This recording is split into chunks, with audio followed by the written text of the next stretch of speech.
Here we have the station holder, where depending on the number of stations there are, it will fill up this area right here. Each station has its own options. Here you will notice that we removed a button called Add Variety. Previously it cluttered that small space with the station name and the options and the Add Variety, so we decided to remove the Add Variety button and add it into the Options button as the second option for the user to choose. Again, we also wanted to be consistent with the coloring of Pandora, so there's a lot of orange and blue highlights and bolds implemented to re-emphasize the coloration of Pandora. So moving on to the song cards, here you will see that I Ran So Far Away is the current song playing because it is blue, and it is outlined in a darker gray, whereas these two other song cards were previously played and they are grayed out, so as to show that they were previously played and this is the current song. We also wanted to emphasize the song that was playing, whereas before, in the previous version, it was really difficult to see what was currently playing, and the highlighting for it was poorly done and it was difficult to tell. Another change that was made was in the buy button section of the song card. Before it just had the icons, but some of the icons weren't recognizable, so we decided to have the icon and the provider's name next to it just to reinforce that that icon went with a certain provider.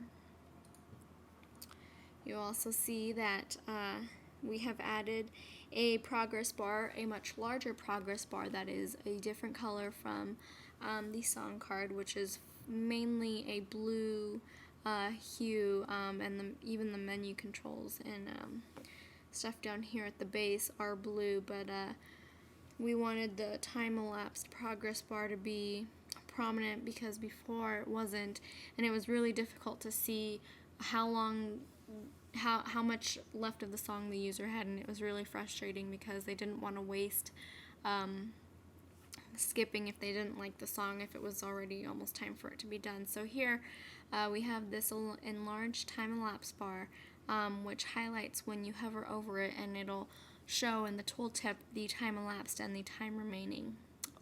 It may be either or, depending on what the client wants. Down here, you can like or dislike a song. You just click and it'll do the check mark, whereas before it showed a very light outline of a thumbs up or thumbs down in the song card. Here we just have a check mark to indicate whether you liked it or not. And here we have the menu, which is the same. We didn't change anything from this. Moving on to the player controls, as I previously mentioned, they were grouped with the share box, and they were much smaller. So in the redesign, we decided to make these player controls larger and redesign a little bit of the player controls. So here you see that this indicates that you can slide this. It is a slider, and it will highlight when you hover over it to indicate that you can slide it.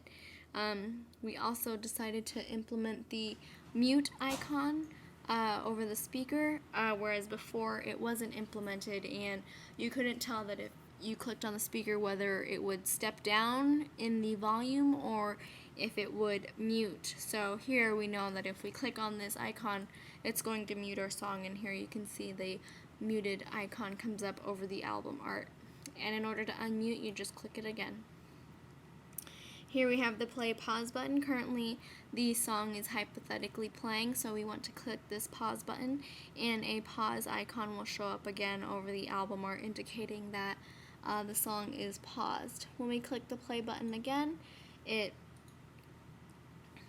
unpauses the song, and you can continue listening. Moving down to the last section of the page, we have the information box. Here we have the three main tabs, and then depending on what tab you're on, it'll have its sub-tabs to indicate information that's relevant to that main tab.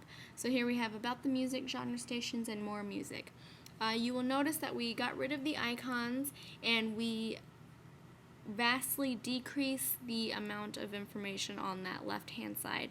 The icons were confusing and it was very difficult to associate them to what they were meant for, and there was a lot of content and it seemed like some of it didn't belong here and belonged in other areas, such as in the header section under the features button. So here in About the Music, we wanted to maintain the consistency, so you will find that in each tab, in Artist, Album, Song, and Lyrics, there is a Buy and Share button throughout all.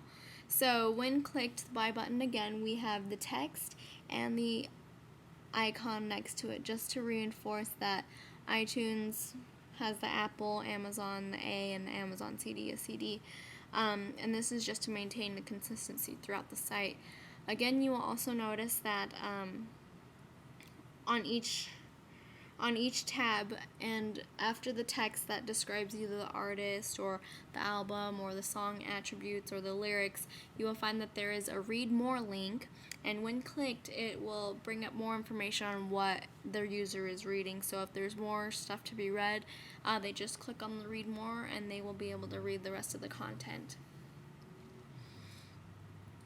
Here in Album and Song and Lyrics, these tabs, on the right hand side you will see that it will show tracks or similar songs or artists, and what the user can do here is they can either sample a song, like for instance they can sample a track off of this current album, or they can add that track to the station. If they want to look at more content, they can go ahead and click more and it'll bring up more options for them to choose from.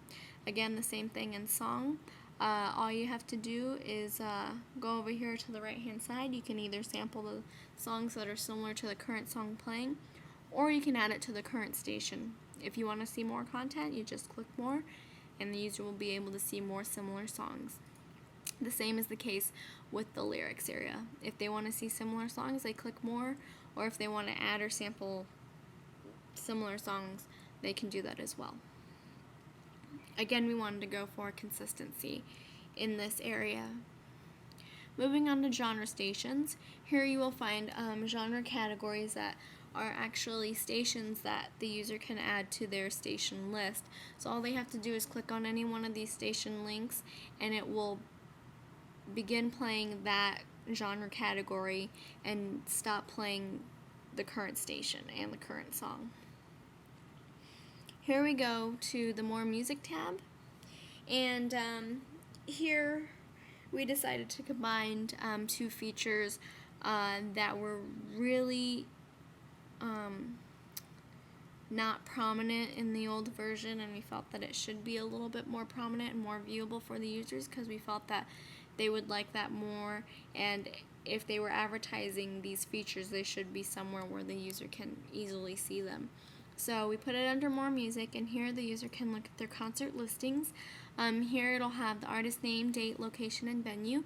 The artist name and venue are links, so when clicked it'll take you to the venue website, or if the artist name link is clicked, it'll give you a page of more information about that particular artist.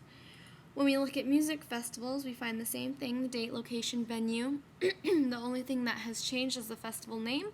Again, there are links. The festival name link will take you to more information about that festival or whatever is playing. And the venue will take you to the venue website where you can look around at the venue and see where it's playing at.